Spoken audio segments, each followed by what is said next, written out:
SER Podcast. En la cadena SER, Hora 25. Aimar Bretos.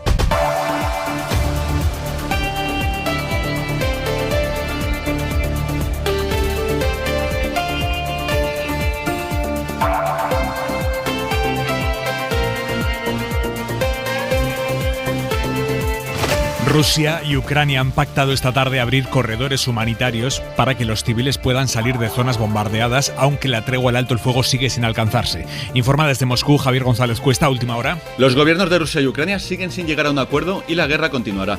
El nuevo intento por negociar la paz apenas ha llegado a un pacto de mínimos, la creación de corredores humanitarios para que los civiles puedan abandonar las ciudades asediadas por los rusos. Se trata de una promesa frágil. Cuando les preguntaron si habrá una tregua durante estas evacuaciones, ambas partes se limitaron a decir que es posible. Estos corredores serán temporales y la guerra seguirá.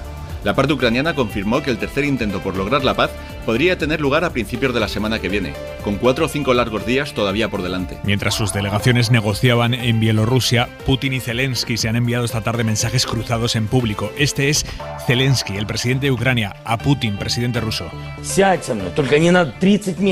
Siéntate conmigo en la mesa de negociaciones. Soy libre. No a 30 metros, como con Macron o Scholz. Soy un vecino, no muerdo. Soy un hombre normal. Siéntate conmigo, habla. ¿A qué le tienes miedo? No soy un terrorista. Poco después ha comparecido Putin sin contestar directamente a esta propuesta de Zelensky de un cara a cara entre los dos, pero sí refiriéndose a él. Insiste Putin en su mensaje de que Rusia está luchando contra los nazis, debe meter ahí a Zelensky. Dice que rusos y ucranianos son un único pueblo y acusa a Ucrania de usar a los ciudadanos como escudo humano.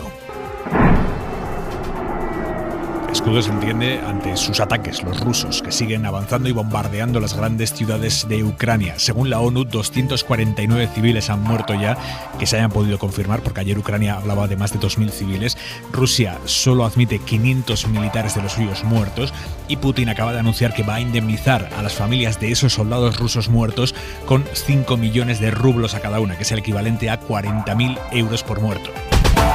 Vamos a volver ahora a Ucrania, pero antes, la previsión del tiempo. Jordi Carbó. Buenas tardes. Hasta bien entrada la madrugada, la lluvia afectará gran parte de la península y poco a poco irá ganando protagonismo en el Mediterráneo, especialmente en la Comunidad Valenciana, Murcia, así como al sur de Baleares. El resto de Baleares, como Cataluña, poca agua van a recibir. Y a lo largo de mañana se irán abriendo claros, pero todavía con chubascos en el Cantábrico, cada vez más espaciados, con más pausas. Temperaturas más bajas, con más viento en todo el país, que acentuará un poco la sensación de frío.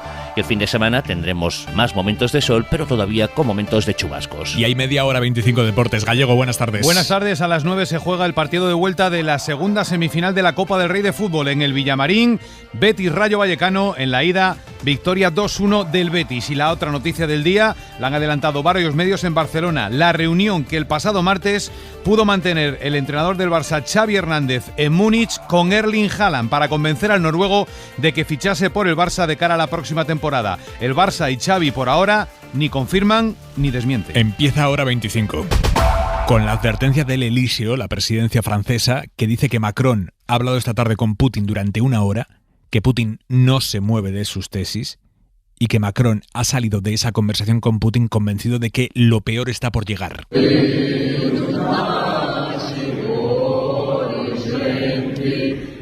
Es el himno de Ucrania cantado por un centenar de diputados que hoy, entre las bombas, han acudido al Parlamento del país en Kiev a una sesión extraordinaria para votar una declaración en la que piden a la comunidad internacional que declare una zona de exclusión aérea en Ucrania para que nada ni los rusos pueda sobrevolar el espacio aéreo ucraniano. Pero lo que ha hecho Rusia esta tarde ha sido publicar este vídeo en el que muestra músculo. Es un vídeo en el que se ven tanques, blindados, soldados, en lo que según el Ministerio de Defensa ruso es la región de Kiev.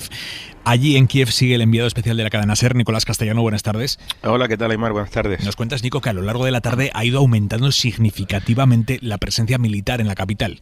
Sí, es impresionante. Camiones y camiones militares distribuyendo soldados, material, instalando pues nuevas barricadas, incluso esos soldados más jóvenes cavando unas especies de trincheras en algunos de los parques incluso más cercanos a los hospitales, a la estación central de trenes, checkpoint con soldados cada vez más armados, metralletas en esos cruces y jóvenes que apenas superan la mayoría de edad, Aymar, y que están en cada uno de los checkpoints, como comprobamos en una de las paradas, muy pendientes de la radio. Ahí casi en las señales horarias del mediodía escuchaban el enésimo discurso de Zelensky, que lleva ya 3 intervenciones en el día de hoy, muy pendientes de las noticias, esos militares tan jóvenes, armados, con armas nuevas, con uniformes nuevos y que están desplegándose cada vez más en el mismo centro de Kiev. Allí en Kiev, Nico, empieza a escasear la gasolina. Son muchísimas las colas en los supermercados y se van agotando los medicamentos incluso en los grandes hospitales como el que has visitado hoy.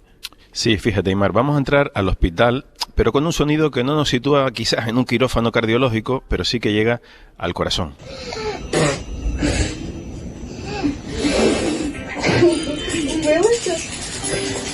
Este que hace pedorretas, Aymar, se llama Kirios, tiene 3 años, es el paciente más joven de la unidad de cardiología pediátrica y de todo ese hospital. Juegan con todos los pequeños recién operados del corazón y de fondo en un ordenador ven a Bob Esponja. Lo hacen con el sótano refugio de este macro hospital, su madre al lado. Este es su nuevo particular hogar, necesita cuidados permanentes.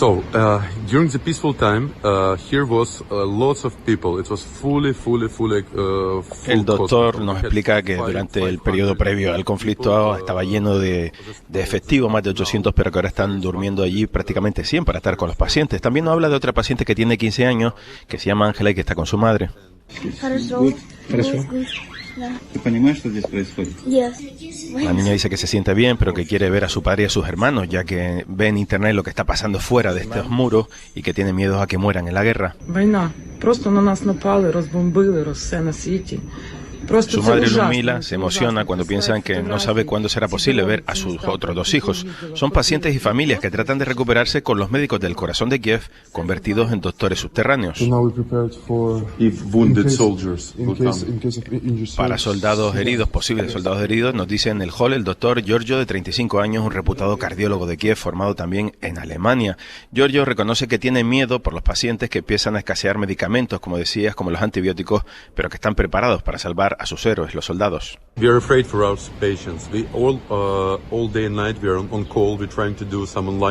por los pacientes, miedo por las carencias que están teniendo. Han cancelado esta semana, Aymar, 15 operaciones de corazón urgentes que tenían que haber realizado. De camino a este moderno hospital, donde normalmente trabajan hasta 800 médicos y enfermeros, y donde ahora, hoy, volverán a pasar la noche esos 100 efectivos para mantener con vida a esos 55 pacientes. Nicolás Castellano desde Kiev. Gracias, Nico. Un abrazo, Aymar. Más allá de la capital de Ucrania, en el sur del país, el gobierno reconoce que los tanques rusos han entrado en la zona en la que está la planta nuclear de Zaporizhia, que es la más grande de Europa, está activa. Victoria García, buenas tardes. Hola, Aymar, buenas tardes. Empezaron los ataques en Chernihiv, que es una ciudad histórica situada al norte de Ucrania, a orillas del río Desna, tiene casi 300.000 habitantes, algunas de las iglesias y monasterios más hermosos de toda Ucrania. Hoy ha recibido los ataques de la aviación rusa, decenas de bombas lanzadas que han dejado 33 civiles muertos. Un gran reguero de destrucción, lo confirmaba el ministro del Interior ucraniano en su parte informativo diario. El ministro confirmaba también la metodología terrorista de los ataques rusos, que estos ataques habían extendido hasta Zaporizhia, la ciudad que dices. Las tropas rusas han entrado en las inmediaciones de la planta nuclear del mismo nombre. No está claro si la han tomado ya, pero si no lo han hecho, lo harán en breve. Es la que suministra buena parte de la energía eléctrica que consume toda Ucrania. Gracias, Vicky. En estos 8 días de invasión, según la ONU, son ya 2 millones de ucranianos los que han tenido que abandonar sus casas, y de ellos la mitad, 1 millón, ha huido de Ucrania para buscar refugio en los países vecinos.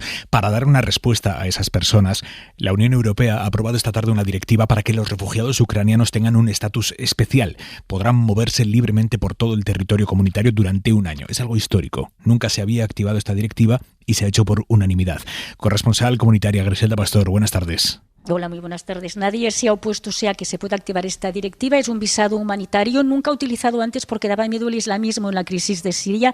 No es el caso ahora con esta crisis de Ucrania. Los refugiados pueden entrar, lo estamos viendo, no les retiene nadie en la frontera, no se les exige que se queden quietos en ningún punto. Pueden circular por donde quieran ya, aunque en la práctica el visado humanitario aún no está activado. Se da por hecho que cada uno lo podrá reclamar en el país donde decida instalarse, dando también por hecho que se instalarán donde tengan ya más familia, más amigos o más conocidos. Se calcula que esta es la respuesta válida para 1 millón aproximado de refugiados. Es útil para una primera respuesta. Si llegan más, el debate se tendrá que reabrir, pero por el momento la Unión está muy satisfecha, no solo porque activa por primera vez este visado humanitario, reclamado desde hace mucho tiempo por las organizaciones que les ayudan a los refugiados, por las ONGs, sino también porque con él evitan las peleas internas. Y sigue el goteo de empresas que cortan relación con Rusia. En las últimas horas, IKEA ha anunciado que cierra en Rusia y en Bielorrusia. Volkswagen suspende la producción de vehículos en Rusia. Y empresas españolas también. Mango ha confirmado esta tarde que cierra todas sus tiendas en Rusia, 120 tiendas, las cierra y dejará de vender también de forma online allí. Y quien de momento no dice nada es Inditex, que tiene en Rusia 527 tiendas y un canal de venta en Internet. Todas se mantienen abiertas a esta hora. En España, el presidente del gobierno, Pedro Sánchez, y la vicepresidenta Yolanda Díaz han intentado zanjar el debate interno del gobierno sobre el envío de armas a Ucrania, envío que empezará mañana mismo. España está donde debe estar, con sus aliados en la Alianza Atlántica, con la Unión Europea y con todos los Estados miembros, en una respuesta contundente. Creo que es fundamental también que todos los partidos políticos estén detrás, en este caso, del Gobierno de España y, sin duda alguna, también unidos al resto de Estados miembros de la Unión Europea. Lo ha dicho el presidente Sánchez durante una visita a la base de los GEO. El grupo de élite de la Policía Nacional ha ido allí a reconocer el papel que han jugado los GEO en la evacuación de la comunidad española en Ucrania. Sobre este debate de las armas, ya lo hizo ayer, pero hoy Yolanda Díaz se ha desmarcado aún de una forma más explícita de las críticas de Podemos. El Gobierno habla con una única voz, que la ha explicitado el presidente del Gobierno. Es comprensible, ¿no?, con temas muy difíciles y a veces con muchas dudas, ¿no?, tener diferentes sensibilidades. Pero el Gobierno actúa con una única voz y máxime en lo que tiene que ver con la posición tan delicada del Gobierno de España en una invasión absolutamente ilegítima de Rusia. Tenemos clarísima quién dirige la política exterior con el presidente del Gobierno. Pero poco después de que Yolanda Díaz dijera esto en Canal Sur, lo de que el gobierno habla con una única voz, poco después la ministra y secretaria general de Podemos, Yone Belarra, ha publicado un vídeo en sus redes sociales intensificando sus críticas a la posición del gobierno del que ella y su partido forman parte, hasta el punto de decir que España no está apostando por la diplomacia y por la paz. En medio de una escalada bélica que puede llevarnos a un escenario incierto y peligroso de guerra mundial, quiero deciros que lo mejor que podemos hacer como país, y no estamos haciendo, es apostar por una solución diplomática y pacífica a este conflicto. Enviar armas es un error. Es una medida ineficaz que no será suficiente para cambiar la correlación militar de fuerzas y que puede deslizarnos aún más por la pendiente de la guerra. Las ONGs españolas dicen que estos días están notando un aluvión de ayuda. Como consecuencia de la guerra en Ucrania, provoca una ola de solidaridad entre los españoles. Lo están notando las ONGs, que han visto aumentar las llamadas preguntando sobre cómo ayudar. Ahora mismo necesitan sobre todo donaciones en metálico, que dicen que es lo más fácil de canalizar el dinero. Es lo más fácil de canalizar ahora mismo hacia Ucrania. Adela Molina. Todo el mundo quiere ayudar a Ucrania. Recibimos numerosísimas llamadas cada día preguntando cómo puede ayudar la gente. Ana Sastre es directora de Alianzas Estratégicas de Plan Internacional. La ola solidaria ha llegado también a Cáritas. El ritmo de donativos está siendo similar al del tsunami del sudeste asiático o el terremoto de Haití, nos cuentan. Los están canalizando a través de las organizaciones locales. María Ángeles García. Cáritas Ucrania está dando prioridad al reparto de comida caliente, agua, kits de higiene básica, refugio temporal para personas que han abandonado sus hogares. Para poder prestar esa ayuda allí, las ONGs piden aquí donaciones en metálico. Andrés Conde, Save the Children. La ayuda más útil y la que más rápidamente puede llegar a su destino en este momento son las donaciones económicas, que nosotros después invertimos en las necesidades que sean más urgentes. Las organizaciones tienen información concreta sobre cómo donar en sus páginas web y han habilitado cuentas específicas o canales de Bizum para recibir el dinero. Hora 25. Aimar Bretos. El fin de las mascarillas en interiores está cada vez más cerca. Hoy Francia ha anunciado que las quita dentro de 2 semanas. Fin du port du masque obligatoire dans tous les lieux où il est encore applicable, c'est-à-dire. Lo ha anunciado el primer ministro francés, Jean Castex. Será a partir del 14 de marzo. Los franceses podrán quitarse las mascarillas en todas partes, en todos los interiores, menos en el transporte público. Aquí en España, hoy un hombre ha matado a su pareja, de la que se acababa de separar, en Maqueda, en la provincia de Toledo. La ha matado cuando ella salía de su trabajo en el restaurante de una gasolinera. Él estaba fuera esperando y le ha disparado. Y después se ha suicidado. Ser Toledo, Daniel Rodríguez. La víctima se llamaba Isabel, tenía 45 años, 2 hijos y una nieta. Estaba divorciada y hacía poco que había iniciado una relación con el hombre de 47 años que esta mañana ha acabado con su vida. Los hechos han ocurrido a las puertas del restaurante donde ella trabajaba, un mesón situado en un área de servicio de la A5 a la altura de Maqueda. Lo ha hecho con una escopeta con la que él inmediatamente después se ha suicidado.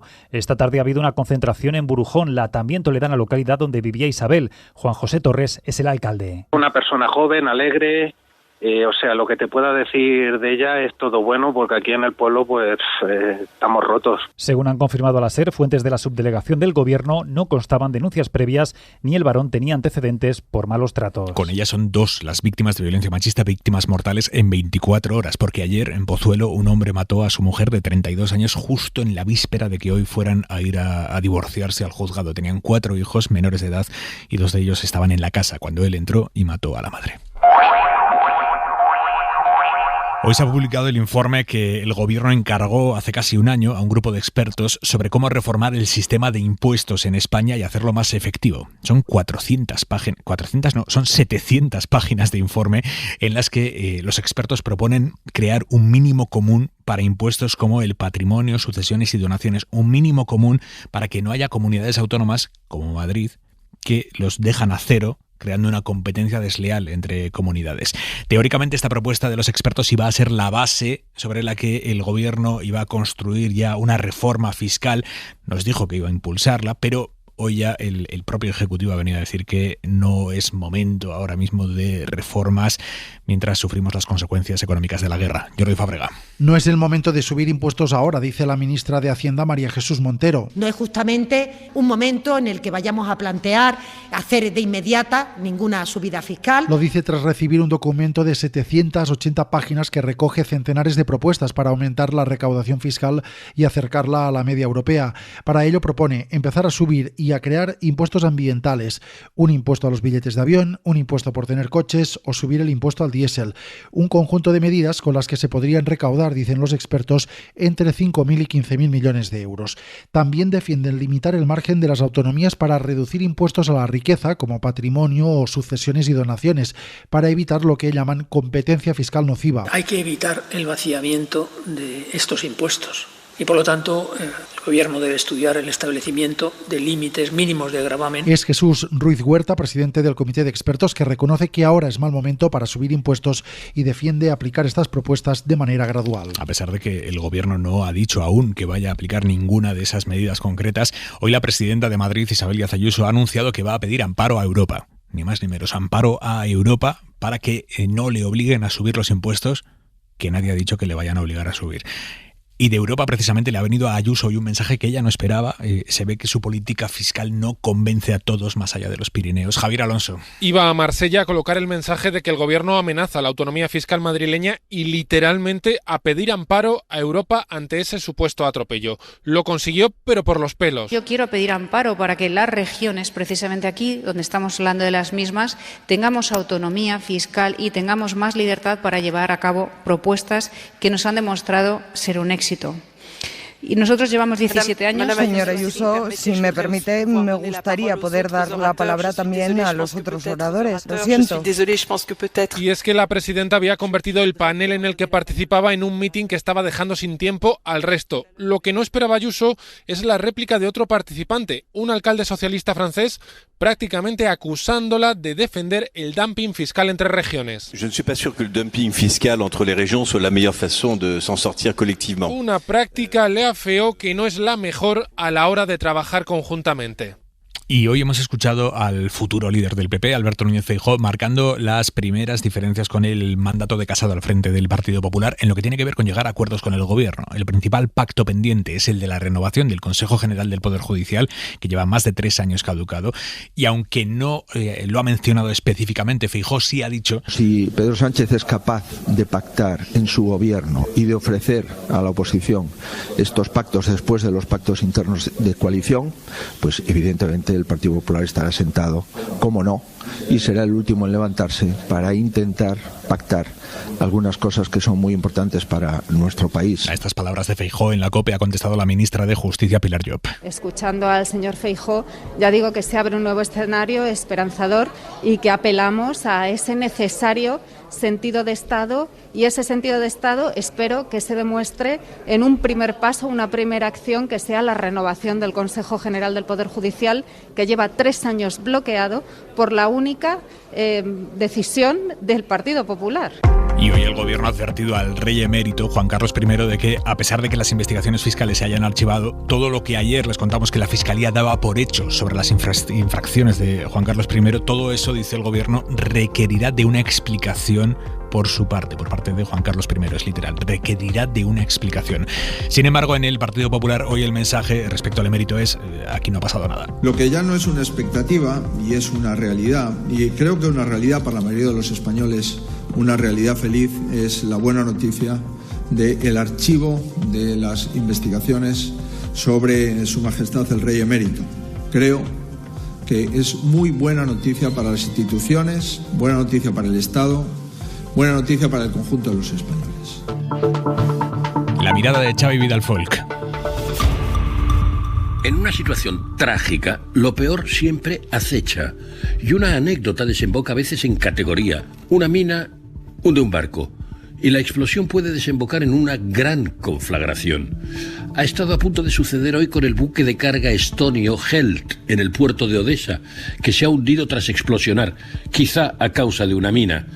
Los 6 tripulantes se recuperan. El asunto gordo aquí es que el barco era estonio, es decir, de un país de la OTAN. Si el hundimiento ha sido por accidente, no pasa nada. Pero si fuera por causa de un artefacto ruso, la cosa cambiaría. Y Estonia podría llegar a reclamar a la Alianza Atlántica medidas militares de defensa, de las duras, para repeler al agresor según el artículo 5 del Tratado de Washington, que obliga a aplicar el viejo lema «todos para uno, uno para todos», a lo que por cierto no tienen derecho quienes no sean del club, como la torturada Ucrania. Así que una incidencia en principio menor puede, en medio de esta guerra cruel, desatar un desastre catastrófico, aún peor que el actual. Por eso esta invasión es dañina, insidiosa, peligrosa. Por eso hay que activar más la defensa, acudir a la conciencia del pueblo ruso, apretar a China para que salga de su cómodo limbo y frene a Moscú. Y todo lo que convenga.